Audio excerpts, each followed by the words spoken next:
Beef of Always, Chapter 4. The temperature had risen while Harvey had been at lunch. A heat haze hovered over the lawn, which was lusher and more thick with flowers than he remembered, and it made the trees around the house shimmer. He headed toward them, calling Wendell's name as he went. There was no reply. He glanced back toward the house, thinking he might see Wendell at one of the windows, but they were all reflecting the pristine blue. He looked from house to heavens. There was not a cloud in sight. And now a suspicion stole upon him, which grew into a certainty as his gaze wandered back to the shimmering copse and the flowers underfoot. During the hour he'd spent in the cool of the kitchen, the season had changed. Summer had come to Mr. Hood's holiday house, a summer as magical as the spring that had preceded it. That was why the sky was so faultlessly blue and the birds making such music. The leaf-laden branches were no less content, nor the blossoms in the grass, nor the bees that buzzed from bloom to bloom, gathering the season's bounty. All were in bliss. It would not be a long season, Harvey guessed. If the spring had been over in the morning, then most likely this perfect summer would not outlast the afternoon. I'd better make the most of it, he thought, and hurried in search of Wendell. He finally discovered his friend sitting in the shade of the trees with a pile of comics at his side. Want to sit down and read? He asked. Maybe later, said Harvey. First, I want to go look at this lake you were talking about. Are you going to come? What for? I told you it's no fun. All right, I'll go on my own. You won't stay long, Wendell remarked and went back to his reading. Though Harvey had a good idea of the lake's general whereabouts, the bushes on that side of the house were thick and thorny, and it took him several minutes to find a way through them. By the time he caught sight of the lake itself, the sweat on his face and back was clammy, and his arms had been scratched and bloodied by barbs. As Wendell had predicted, the lake wasn't worth the trouble. It was large, so large that the far side was barely visible, but gloomy and dreary, both the lake and the dark stones around it covered with a film of green scum. Guys, I'm going to pause there because the way that the author is describing this setting, it's not just physical, it also has this mood to it. It's dark. It's got the gray stones, mold on the stones. It's got haziness. It's far, you can't really see. The picture, the description of this is intentional. The author is choosing to be intentional here, and she's painting this dark mood. So it's definitely making me think that this lake is not a good place. When you're reading your own books, you should be looking for that kind of setting. Okay. And also getting there, the thorns and all of this nastiness, he's all bloodied. All of that is just bad. It gives me negative vibes. Um, there was a legion of flies buzzing around in search of something rotten to feed on, and Harvey guessed they'd have no trouble finding a feast. This was a place where dead things belonged. Ooh. Also, that line, right? Definitely making me realize this setting is not good, especially considering he just came from beautiful summer and now it's this lake, this dead, gross lake. He was about to leave when a movement in the shadows caught his eye.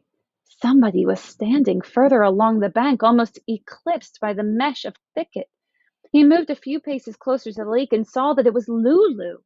She was perched on the slimy stones at the very edge of the water, gazing into their depths. Speaking in a near whisper for fear he'd startle her, Harvey said, "It looks cold." She glanced up at him, her face full of confusion, and then without a word or a reply, turned and bounded away through the bushes. "Wait!" Harvey called, hurrying toward the lake. Lulu had already disappeared, however, leaving the thicket shaking.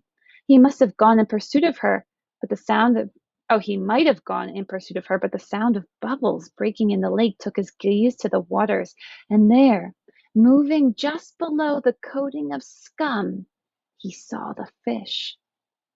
They were almost as large as he was, their gray scales stained and encrusted, their bulbous eyes turned up toward the surface like the eyes of prisoners in a watery pit. I wonder if you guys are having any thoughts in your head about what's going on with these fish and why was Lulu at the lake, and it's this gross, grimy, dead sort of feeling place. And why did Lulu bound away so quickly instead of staying to talk to Harvey? They were watching him. He was certain of that, and their scrutiny made him shudder. Were they hungry, he wondered, and praying to their fishy gods that he'd slip on the stones and tumble in? Or were they wishing he'd come with a rod and a line so that they could be hauled from the depths and put out of their misery? What a life, he thought. No sun to warm them, no flowers to sniff at or games to play, just the deep, dark waters to circle in and circle and circle and circle. It made him dizzy just watching, and he feared that if he lingered much longer, he'd lose his balance and join them. Gasping with relief, he turned his back on the sight and returned into the sunlight as fast as the barbs would allow. Wendell was still sitting underneath the tree. He had 2 bottles of ice-cold soda in the grass beside him and lobbed one to Harvey as he approached. Well, he said. You were right, Harvey replied. Nobody in their right minds ever go there. I saw Lulu. What did I tell you? Wendell crowed. Nobody in their right minds. And those fish. Yeah, I know, Wendell said, pulling a face. Ugly boogers, aren't they? Why would Mr. Hood have fish like that? I mean, everything else is so beautiful. The lawns, the house, the orchard. Who cares? Said Wendell. I do, said Harvey. I want to know everything there is to know about this place. Why? So I can tell my mom and dad about it when I go home. Home? Said Wendell. Who needs it? We've got everything we need here. I'd still like to know how all this works. Is there some kind of machine making the seasons change? Wendell pointed up through the branches at the sun. Does that look mechanical to you? Don't be a dope, Harvey. This is all real. It's magic, but it's real. You think so? It's too hot to think, Wendell replied. Now sit down and shut up. He tossed a few comics in Harvey's direction. Look through these. Find yourself a monster for tonight. What's happening tonight? Halloween, of course, Wendell said. It happens every night. Harvey plunked himself down beside Wendell, opened his soda, and began to leaf through the comics, thinking, as he leafed and sipped, that maybe Wendell was right and it was too hot to think. However, this miraculous place worked. It seemed real enough. The sun was hot, the soda was cold, the sky was blue, the grass was green. What more did he need to know? Somewhere in the middle of these musings, he must have dozed off because he woke with a start to find that the sun was no longer dappling the ground around him, and Wendell was no longer reading at his side. He reached for his soda, but the bottle had fallen over and the scent of sweet cherry had attracted hundreds of ants. They were crawling all over it and into it, many drowning for their greed. As he got up to his feet, the first real breeze he'd felt since noon blew, and a leaf, its edges sere, spiraled down to land at his feet. Autumn, he murmured to himself. Until this moment, standing beneath the creaking boughs, watching the wind shake down the leaves, autumn had always seemed to him the saddest of seasons. It meant that summer was over and the nights would be growing long and cold.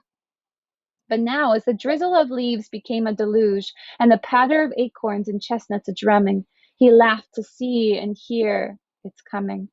By the time he was out from under the trees, he had leaves in his hair and down his back, and was kicking them up with every racing step. As he reached the porch, the first clouds he'd seen all afternoon crept over the sun, and their shadow made the house, which had wavered in the heat of the afternoon, look like a mirage, suddenly loom, dark and solid. You're real, he said, as he stood panting on the porch. You are, aren't you? He started to laugh at the foolishness of talking to a house, but the smile went from his face as a voice so soft he was barely certain he heard it said, What do you think, child? He looked around for the speaker, but there was nobody at the threshold, nor on the porch, nor on the steps behind him. Who said that? He demanded. There was no answer, which he was glad of.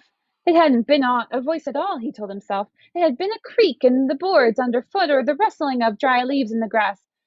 But he stepped into the house with his heart beating a little faster, reminding himself as he went that questions were not welcome here. Do you have any theories about why questions would not be welcome in this house? I wonder if you're thinking that at all.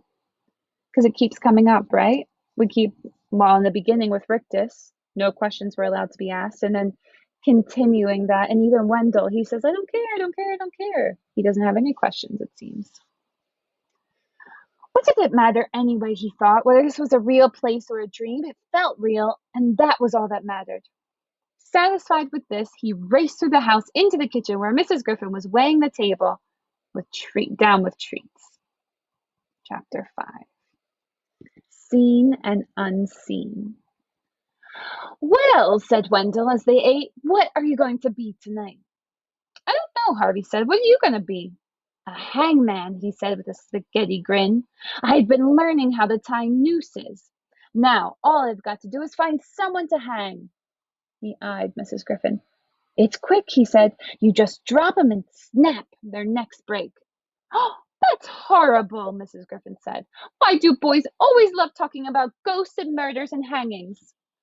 Because it's exciting, Wendell said. You're monsters, she replied with a hint of a smile. That's what you are, monsters. Harvey is, Wendell said. I've seen him filing down his teeth. Is it a full moon? Harvey said, smearing his ketchup around his mouth and putting in on a twitch. I hope so. I need blood. Fresh blood. Good, said Wendell. You can be a vampire. I'll hang him and you can suck their blood. Horrible, Mrs. Griffin just said. Just horrible.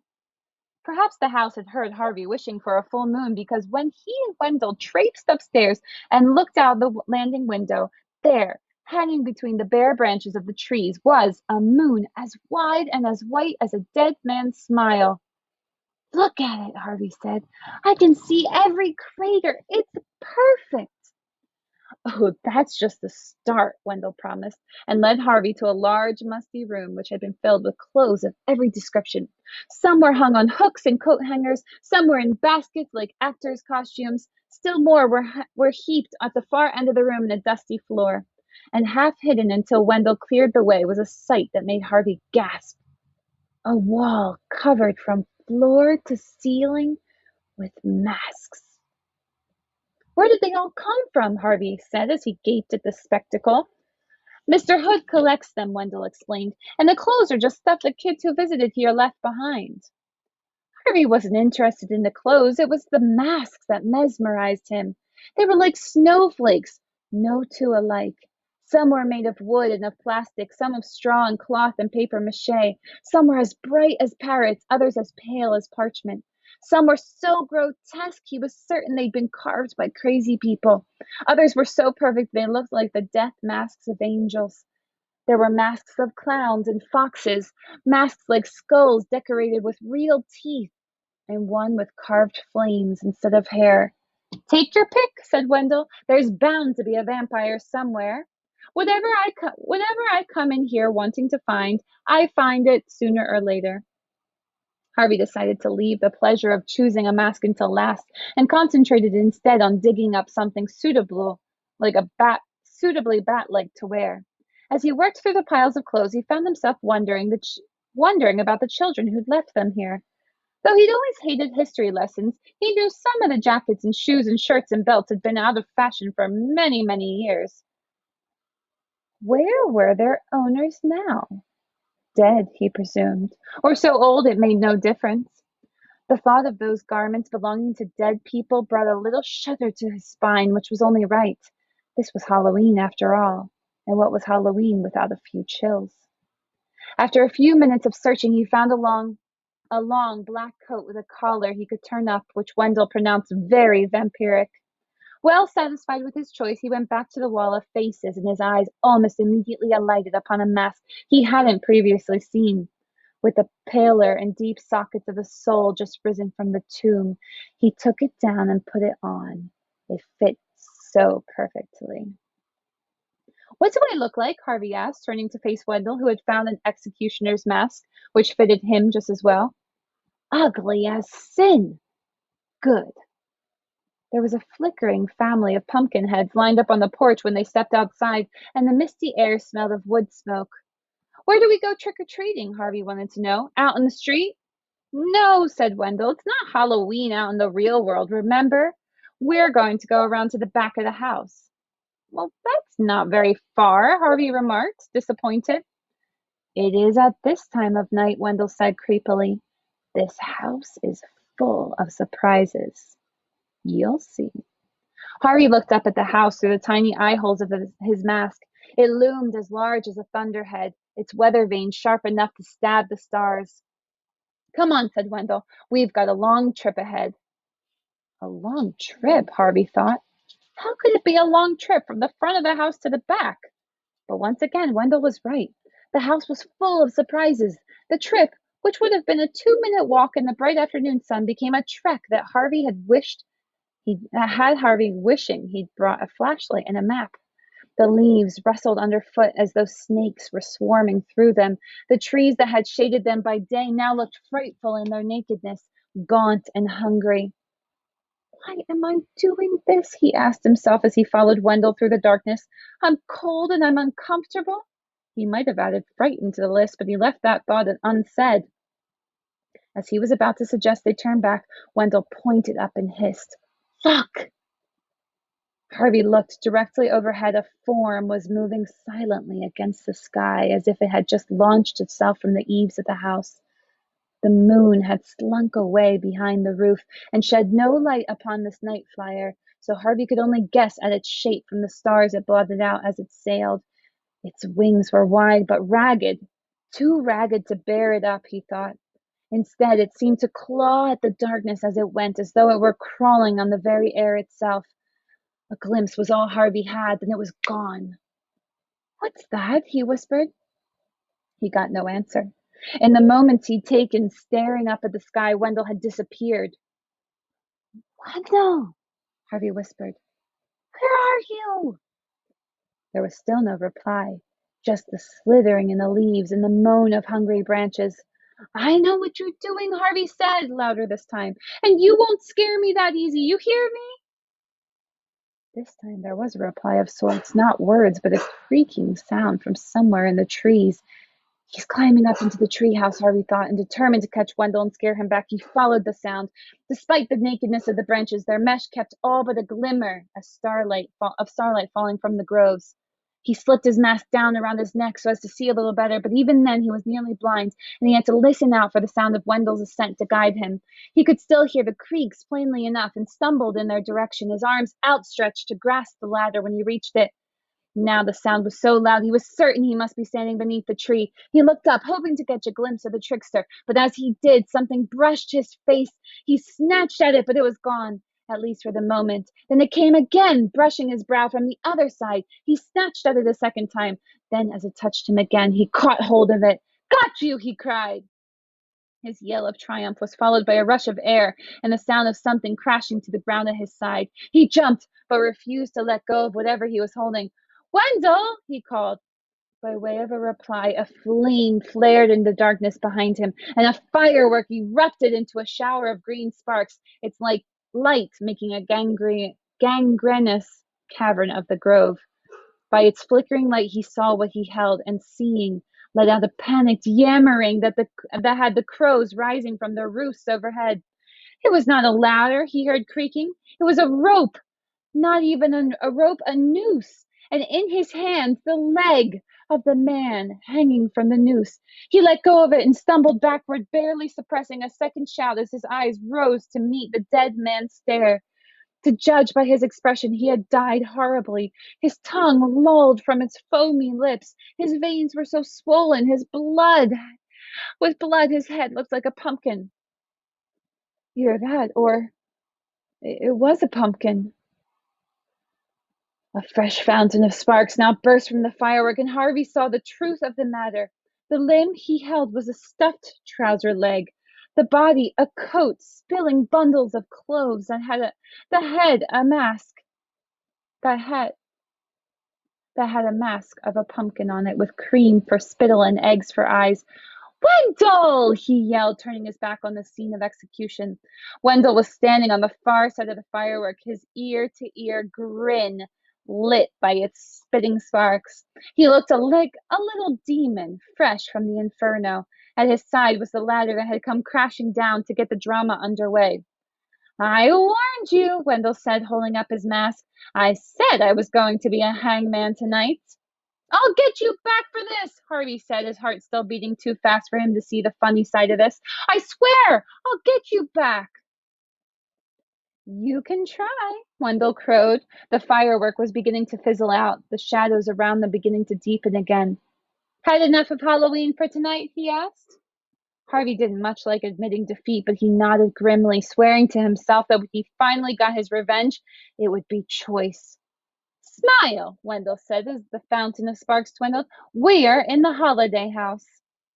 The light had almost gone, and even though Harvey was still enraged at Wendell and at himself for being such a sucker, he couldn't let it die away without making peace. All right, he said, allowing himself a tiny smile. There'll be other nights. Always, said Wendell. The reply pleased him. That's what this place is, he said as the lights went out. It's the house of always. Oh boy, chapter 7.